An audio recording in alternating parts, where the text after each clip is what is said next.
I'm Stan Lee. I've been writing stories for the young generation for the past 30 years. During this time, I think I've learned a lot about what young people think. More importantly, I think I've learned a lot about what young people are. We're going to try to present a voice that somebody will listen to. The voice is needed. We hope it will be ours.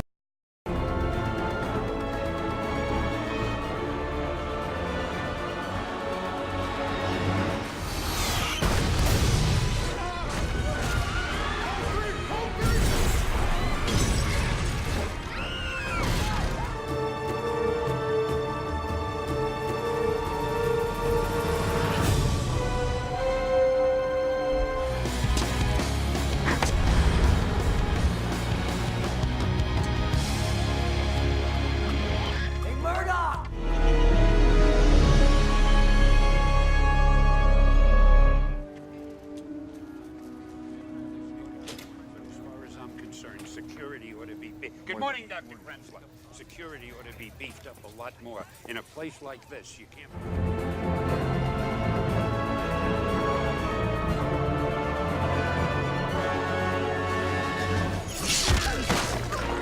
Look out!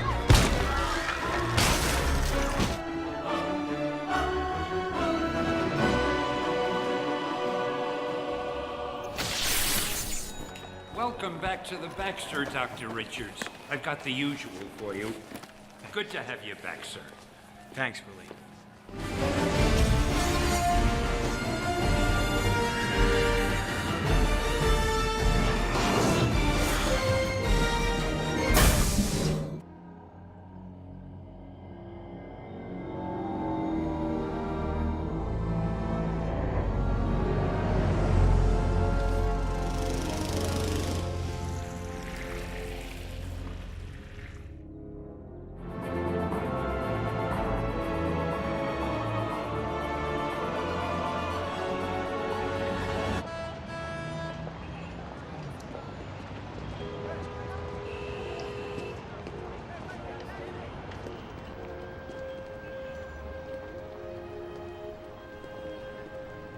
You know, I guess one person can make a difference.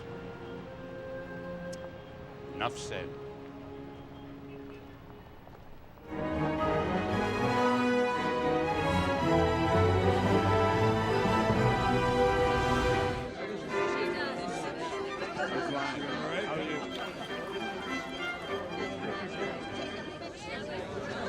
Invitation, sir.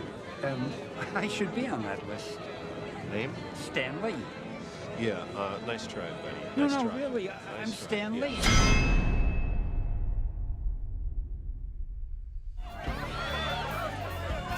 Hey, Tony. Remember me? Sure don't. Look great, Hef.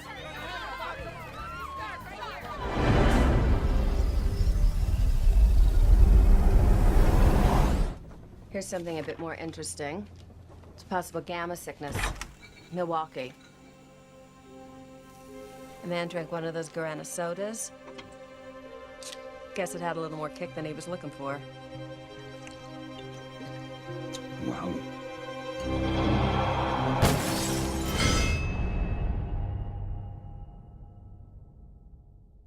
This is Larry. Hey, the Oracle of Oracle. What a pleasure. Nice to see you. Larry King. Larry!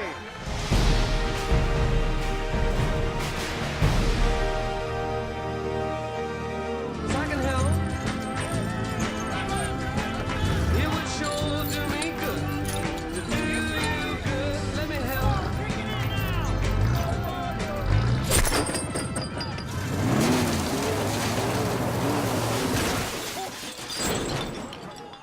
Did it work?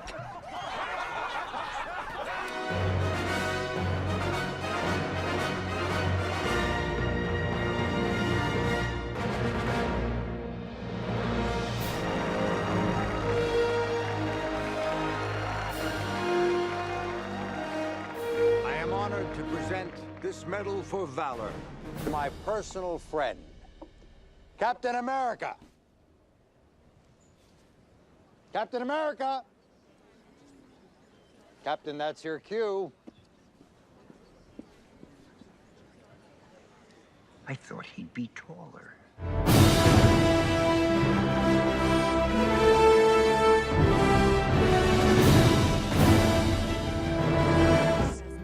Superheroes in New York? Give me a break. These so-called heroes have to be held responsible for the destruction done to the city.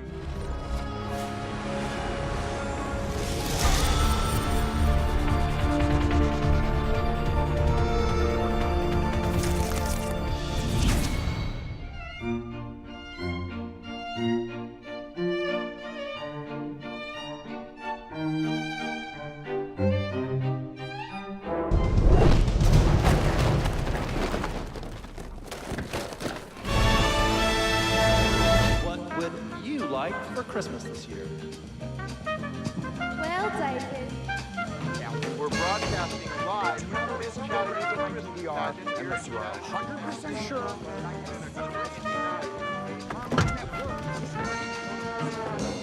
One more time. Miss Selfridge, everybody. All right.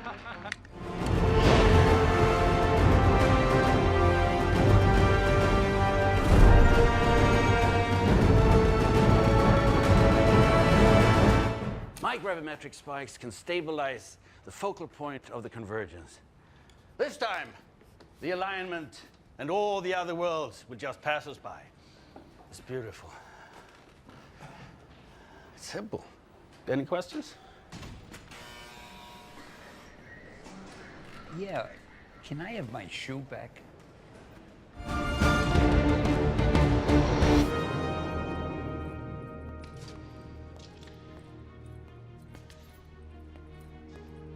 Oh, man. I am so fired.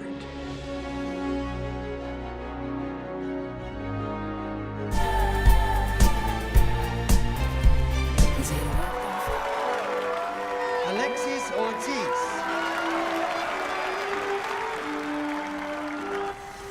Bo Parisi. Peter Parker. I think I know that guy.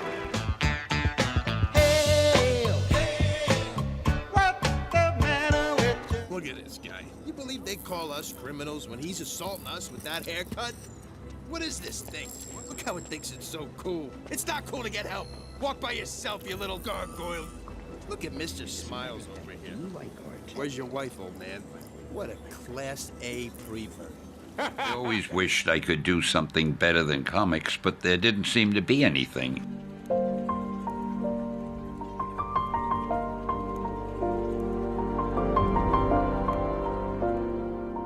My mother used to say that when I was having lunch or dinner at home, if I didn't have a book to read, I'd be reading the label on the ketchup bottle. And in fact, one of the gifts that I got one Christmas, my mother bought me a little metal stand that you could put a book on, so while you're eating, you could be reading the book. There were the Hardy Boys, Don Sturdy, and Tom Swift. One was an adventurer, one was an inventor. I loved Emile Zola. I loved Charles Dickens. Whenever I got an extra 50 cents, I'd buy one of those books. In those days, grown-ups hated comics, didn't want their children to read them particularly. So I figured I'm not going to use my real name, which I'm saving for posterity, for these silly comic books. So I cut my first name into two, called myself Stan Lee. And it was a living, and I was doing the best I could to make the stories a little bit better, but the kind of stories my publisher wants me to do are banal, they're juvenile, they're nothing. I said to my wife, there's got to be something better than this. So Joni said to me, why don't you write one book the way you'd like to do it?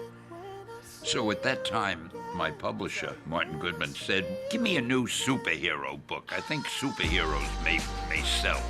Superman! But I didn't want to do superheroes just like Superman or Batman. I wanted something a little more original, and where I played up the personality of the characters more, and where there were surprises. And I came up with the Fantastic Four. And I called Jack Kirby, who was the best artist we had, and I asked him if he would draw it. It sold very well. We had never gotten fan mail before, but we started getting fan mail, and that started it. So I dreamed up Spider-Man and the Hulk and the X-Men and all the others.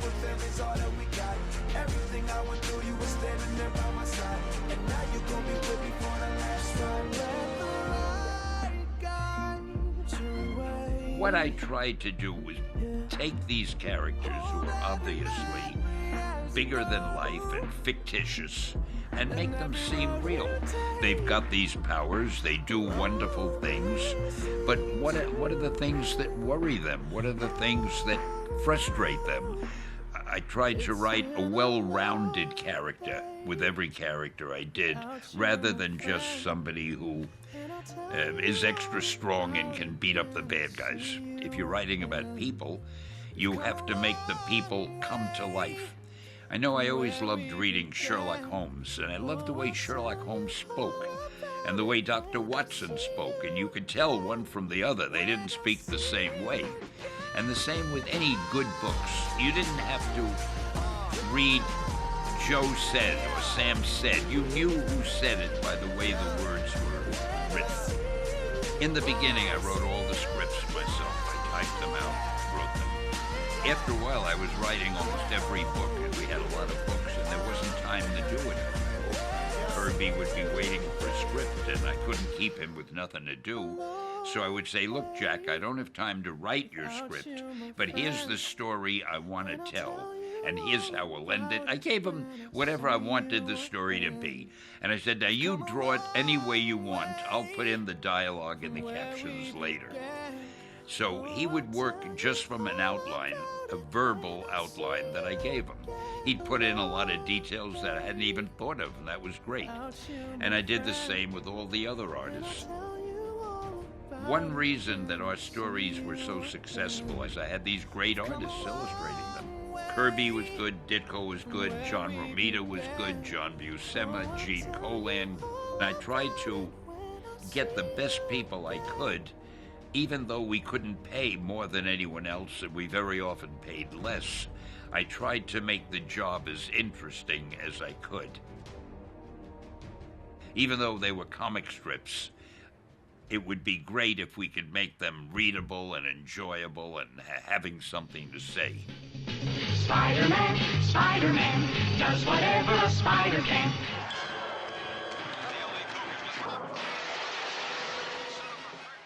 When I see